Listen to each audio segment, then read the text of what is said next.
ঈদের ছুটিতে আজও ঢাকা ছাড়ছে অনেকে। রেল স্টেশন, বাস কিংবা লঞ্চ টার্মিনালে ঘরমুখো মানুষের উপচে পড়া ভিড়।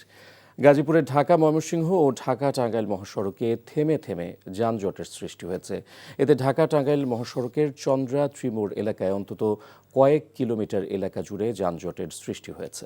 এদিকে অতিরিক্ত যানবাহনের চাপ ও যমুনা সেতু সংযোগ সড়কে রাতে একাধিক গাড়ি বিকল হওয়াসহ নানা কারণে ঢাকা টাঙ্গাইল যমুনা সেতু মহাসড়কে ২৫ কিলোমিটার এলাকায় থেমে থেমে যানবাহন চলছে। ঈদযাত্রা নির্বিঘ্ন করতে কাজ করছে পুলিশ। এছাড়া ঢাকা মাওয়া এক্সপ্রেসওয়ে ও পদ্মা সেতুর মুন্সিগঞ্জের মাওয়া প্রান্তের টোল প্লাজায় অতিরিক্ত যানবাহনের চাপ থাকলেও কর্তৃপক্ষের যথাযথ ব্যবস্থা নেওয়ায় দ্রুত সময়ে টোল প্রদান করে গন্তব্যে ছুটছে ঘরমুখো মানুষকে নিয়ে যানবাহনগুলো। আর রাজধানীর কমলাপুর রেল স্টেশন ছিল যাত্রী টইটুম্বুর। প্রিয়জনের সাথে ঈদ করতে ঘরমুখো মানুষের স্রোত ছিল ট্রেনমুখী। বগুড়া আদমদীঘি উপজেলায় নীলসাগর এক্সপ্রেসের ৯টি বগি লাইনচ্যুতর ঘটনার পর উদ্ধার কাজ ও লাইন সংস্কারের কাজ চলছে। সন্ধ্যার স্টেশন মাস্টার খাদিজা খাতুন জানান, গতকাল বিকেলে ঈশ্বরদী ও পার্বতীপুর থেকে ২টি উদ্ধারকারী ট্রেন এসে কাজ করছে। এর মধ্যে ৭টি বগি উদ্ধার করা হয়েছে। এছাড়াও লাইন মেরামতের কাজ প্রায় শেষ পর্যায়ে। এরপরই বগিগুলো উদ্ধারকারী ট্রেনের সাহায্যে লাইনে ওঠানো হবে। ধারণা করা হচ্ছে দুপুরের মধ্যে সবগুলো বগি লাইনে উঠে ট্রেন চলাচল স্বাভাবিক হবে। এ ঘটনায় সহকারী স্টেশন মাস্টারকে বরখাস্ত করা হয়েছে। গতকাল বিকেলে সান্তাহারে নীলসাগর এক্সপ্রেস ট্রেনের ৯টি বগি লাইনচ্যুত হয়ে আহত হয়েছে অন্তত ৪৫ যাত্রী। ঘটনার পর থেকে এখনও বন্ধ রয়েছে বগুড়া থেকে চিলাহাটি সৈয়দপুর পঞ্চগড় রুটে রেল যোগাযোগ।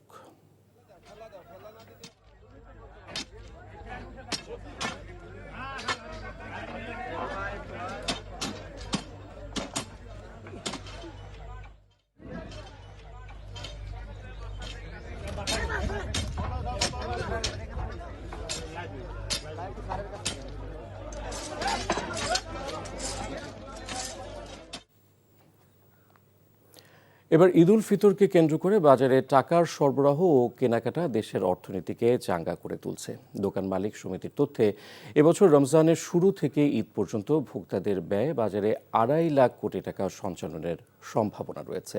আর অর্থনীতিবিদদের মতে ঈদ কেন্দ্রিক এই ভোগ ব্যয় দেশের সামষ্টিক অর্থনীতির প্রবৃদ্ধিতে তাৎপর্যপূর্ণ ভূমিকা রাখে। সেলিম মালিকের রিপোর্ট। দেশে ঈদুল ফিতর শুধু একটি ধর্মীয় উৎসব নয়, বরং অভ্যন্তরীণ অর্থনীতির অন্যতম কেনাকাটার মহা উৎসব। প্রতি বছর রমজানের শেষ সপ্তাহ থেকে শুরু করে ঈদের আগ মুহূর্ত পর্যন্ত সারা দেশে কেনাকাটার বিশাল প্রবাহ তৈরি হয়, যা বাজারে নগদ অর্থের সঞ্চালন বাড়িয়ে অর্থনীতিকে সাময়িকভাবে চাঙ্গা করে। গত বছর যদি ১০০ কাস্টমার আমরা পেয়ে থাকি, এই বছর আমরা ১৫০ মতো কাস্টমার পেয়েছি। সন্ধ্যার পরে দেখতেন পুরো এ থেকে মাঝখান পর্যন্ত একটা লাইন ধরে যায়। দোকান মালিক সমিতি বলছে, এবার ঈদুল ফিতরের ভোগ ব্যয়ের পরিমাণ দাঁড়াতে পারে ২.৫ লাখ কোটি টাকার বেশি, যা চলতি ২০২৫-২৬ অর্থ বছরের বাজেটের প্রায় ৩২%। এবার কিন্তু ২,৫০,০০০ থেকে ৫৫,০০০ কোটি টাকার মধ্যে আপনি সীমাবদ্ধ থাকবেন। আরো মুসলিম কান্ট্রি কিন্তু আছে সারা পৃথিবীতে, বাট আমাদের মতো এত উৎসাহ উদ্দীপনা নিয়ে এই উৎসব উদযাপন করে পৃথিবীতে আর দ্বিতীয় দেশ পাবেন না। সেই কারণে আমাদের বাড়তি সুবিধা হচ্ছে আমরা যতই অর্থনৈতিকভাবে কষ্ট পড়ে যাই বিভিন্ন কারণে, আবার এই দুইটা উৎসবে আমরা সেটাকে রিকভার করতে পারি। এই সময়ে বেতন, বোনাস ও রেমিটেন্সের পাশাপাশি অর্থনীতির প্রতিটি খাতে অতিরিক্ত অর্থের সরবরাহ বাড়ে। এতে সামষ্টিক অর্থনীতিতেও গতি বাড়ে বলে জানান এই অর্থনীতিবিদ। জামা কাপড় কেনাকাটার কথা বেশি বলে। আপনি কি জানেন, ঈদে গাড়ি কেনা বেড়ে যায়, ফ্রিজ কেনা বেড়ে যায়, টেলিভিশন কেনা বেড়ে যায়, অন্যান্য লাক্সারিয়াস জিনিস কেনা বেড়ে যায়। সেটা তো ঈদের দিন ব্যবহার করার জন্য না, কিন্তু মানুষ ঈদ উপলক্ষে এই জিনিসগুলো কেনাকাটা করে। টাকার ডিমান্ড বেড়ে যায়, তো টাকার সোর্সটা কোথায়? সেটা হচ্ছে সেজন্য রিমিটেন্স বেড়ে যায়। তবে মধ্যপ্রাচ্যে চলমান যুদ্ধ দ্রুত বন্ধ না হলে অর্থনৈতিক এই চাঙ্গা ভাব ধরে রাখা যাবে না, বরং ক্রমে নিম্নমুখী হবে। অনেক ক্ষুদ্র ব্যবসায়ীরা তাদের ব্যবসা বন্ধ করে দিতে পারে। এতে যে আনএমপ্লয়মেন্ট বেড়ে যাবে, মানুষের ইনকাম কমে যাবে, জিনিসপত্রের দাম বেড়ে যাবে। অল্টারনেট সোর্স থেকে কীভাবে গ্যাস আমদানি করা যায়, কীভাবে পেট্রোল আমদানি করা যায়, এটা নিয়ে ডিপ্লোম্যাটিক প্রসেসটা শুরু করে দিতে হবে। সেলিম মালিক, এনটিভি নিউজ, ঢাকা। কোনো বড় দুর্ঘটনা ঘটে অথবা গাড়ি যদি বিকল হয়ে পড়ে, তাহলে কিন্তু এই যানজটের সারি কিন্তু অনেক দীর্ঘ হয়ে যেতে পারে। তো এই ছিল আমার কাছে মহাসড়কের সর্বশেষ চিত্র। ইফতিখার। জানছিলাম মহাসড়কে ঈদ যাত্রার খবর। বগুড়ার সান্তাহারে ট্রেন দুর্ঘটনার ফলে উত্তরবঙ্গগামী 3টি ট্রেনের শিডিউল বিপর্যয় ঘটেছে। তবে রাজধানীর কমলাপুর স্টেশন থেকে অন্যান্য রুটের ট্রেনগুলো সময়েই ছেড়েছে।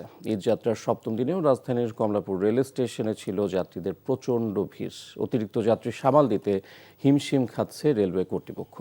ট্রেনের কামরায় জায়গা না পেয়ে ঝুঁকি নিয়ে ছাদে উঠে যাচ্ছেন যাত্রীরা। তবে ছাদে ভ্রমণ ঠেকাতে রেলওয়ে কর্তৃপক্ষ সর্বাত্মক প্রচেষ্টার কথা জানালেও কাজের কাজ কিছুই হয়নি। আজ সারাদিনে ঢাকা থেকে 60টি ট্রেন ছেড়ে যাওয়ার কথা রয়েছে, এর মধ্যে 20টি ছেড়ে গেছে। বাকি সবগুলোই সঠিক সময়ে ছেড়ে যাবে বলে জানিয়েছেন কমলাপুরের স্টেশন ম্যানেজার।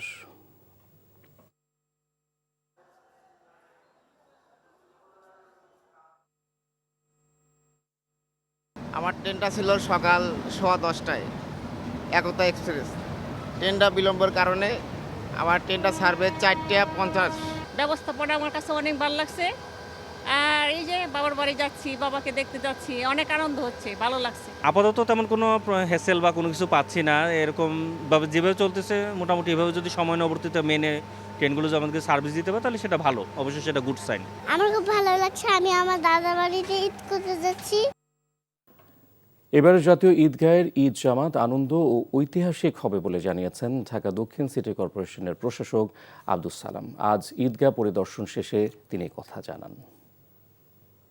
জামাত সকাল 8:30টায় অনুষ্ঠিত হবে, সেটা মাননীয় প্রধানমন্ত্রী সেখানে আমাদের সাথে একসাথে জামাতে নামাজ পড়বেন।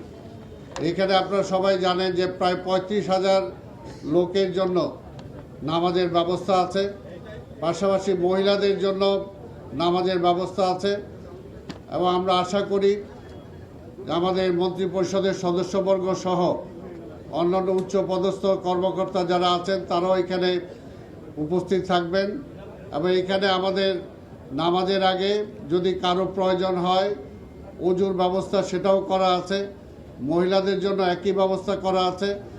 আর প্রতিবারের ন্যায় আমাদের প্রথম ঢোকার সময় গেটগুলো খোলা কম থাকবে, বের হওয়ার সময় গেটগুলো সব খুলে দেওয়া হবে যাতে সবাই খুব দ্রুত সময়ে বের হয়ে যেতে পারে।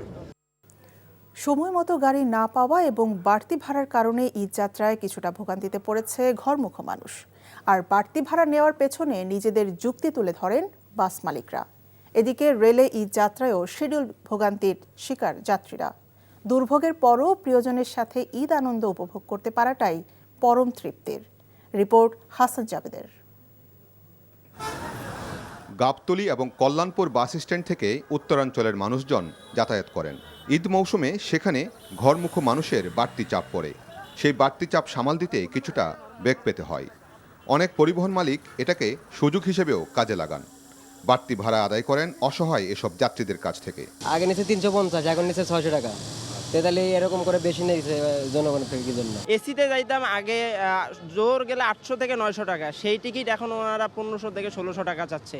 এখন এই অবস্থা হলে বাড়ি যাওয়া তো আমাদের পসিবল না। 1250 টাকা করে অনলাইনে কাটছি, তারপরেও গাড়ির কোনো খবর নাই। দুপুর হয়ে গেছে, এখন বলতেছে গাড়ি আছে ইয়াতে আপনার ওই কি বলে সাভার।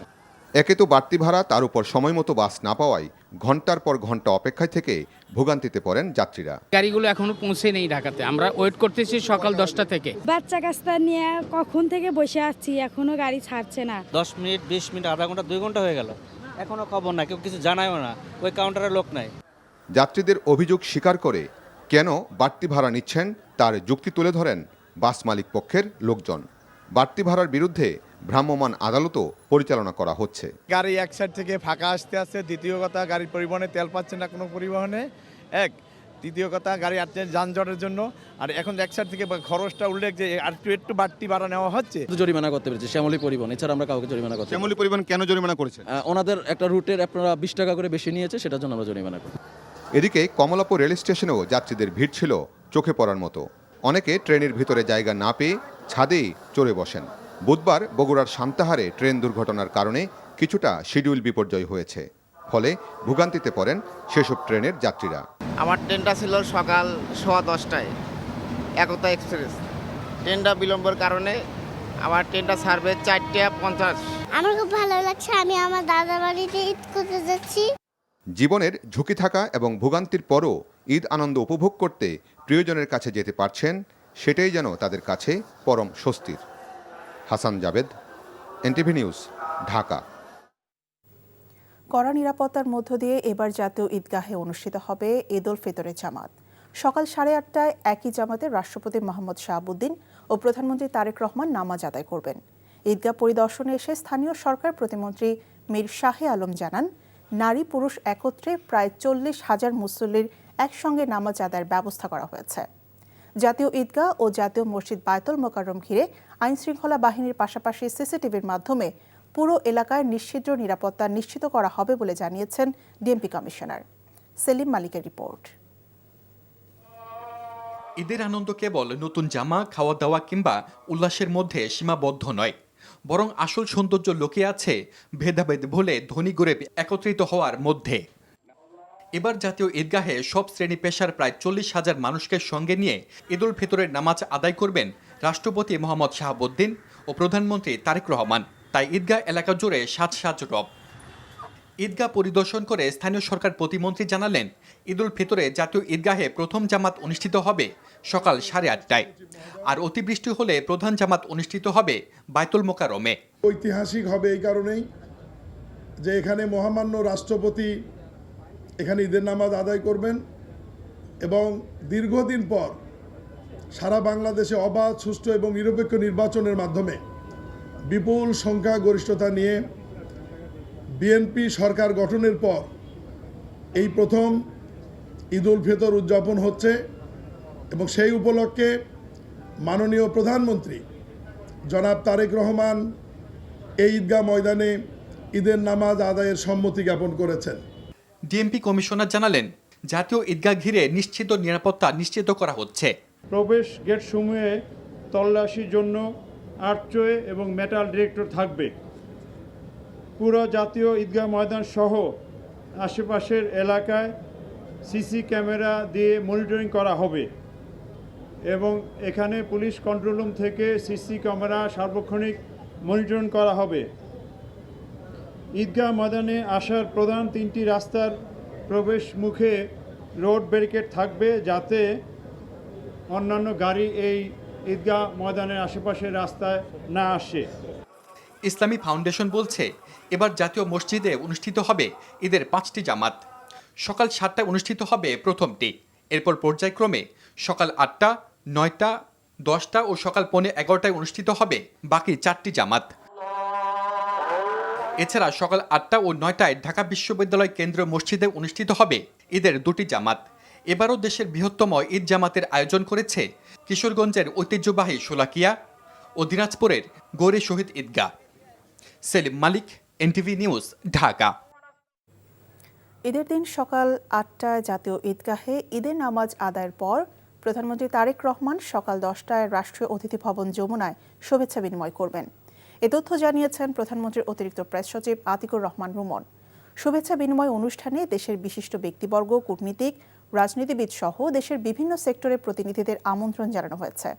এ সময় তিনি রাষ্ট্রীয় অতিথি ভবন যমুনায় শুভেচ্ছা বিনিময় অনুষ্ঠানের প্রস্তুতি ও নিরাপত্তা ব্যবস্থা ঘুরে দেখেন।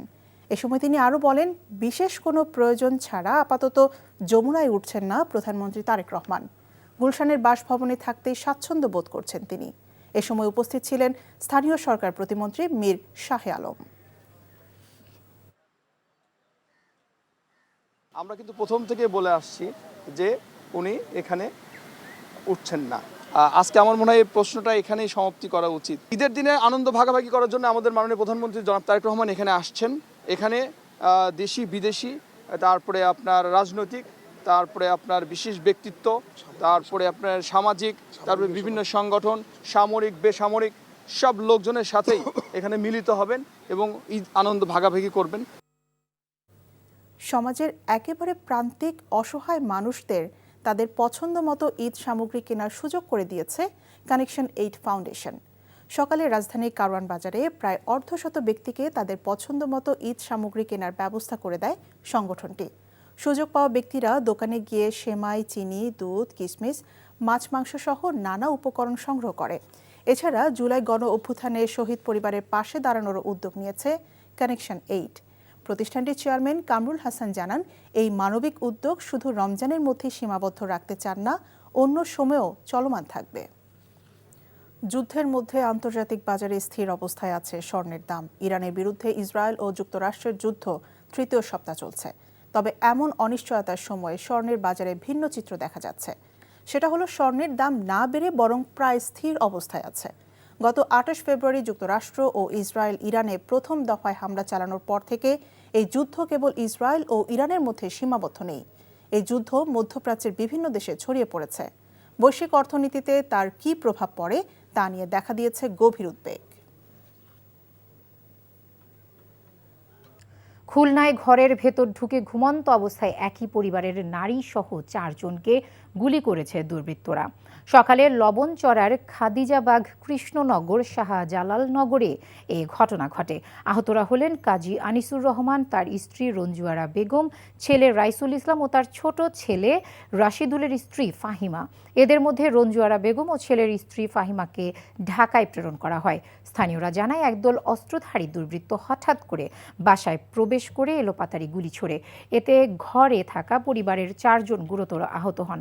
পরে স্থানীয়রা তাদের উদ্ধার করে খুলনার মেডিকেল কলেজ হাসপাতালে ভর্তি করে। দেশের আকাশে কোথাও শাওয়াল মাসের চাঁদ দেখা যায়নি। আগামী শনিবার উদযাপন হবে পবিত্র ঈদ উল ফিতর।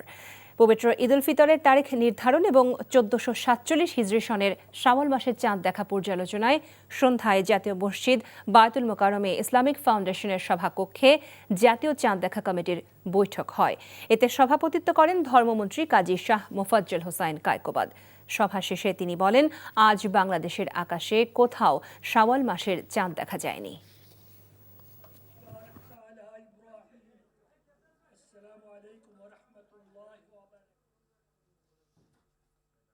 জাতীয় চাঁদ দেখা কমিটির সভা অনুষ্ঠিত হয়।